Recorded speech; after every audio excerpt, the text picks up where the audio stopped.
এই মুহূর্তে আরও একটি গুরুত্বপূর্ণ খবর, অভিষেক বন্দ্যোপাধ্যায়ের লিভস অ্যান্ড বাউন্সের 8.5 কোটি টাকার সম্পত্তি বাজেয়াপ্ত করার প্রক্রিয়া শুরু করলো এনফোর্সমেন্ট ডিরেক্টরেট।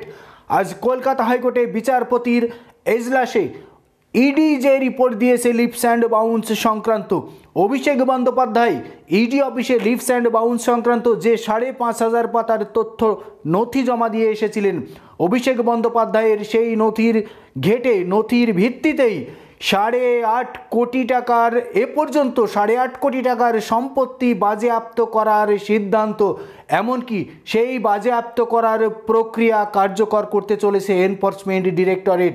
অভিষেক বন্দ্যোপাধ্যায়ের ক্ষেত্রে কার্যত বলা যায় বড় সড় ধাক্কা। সূত্রের খবর, আজ কলকাতা হাইকোর্টে বিচারপতিদের এজলাসে ইডি মুখবন্ধ খামে আরও একটি রিপোর্ট দিয়েছেন, যে রিপোর্টে অভিষেক বন্দ্যোপাধ্যায়ের 8.5 কোটি টাকা, অর্থাৎ আমরা বলতে পারি leaves and বাউন্সের CEO Abhishek Bandyopadhyay, সেই হিসাবে বলছি লিভস অ্যান্ড বাউন্সের সিইওর বা লিভস অ্যান্ড বাউন্স সংস্থার 8.5 কোটি টাকা বাজেয়াপ্ত করতে চলেছে এনফোর্সমেন্ট ডিরেক্টরেট।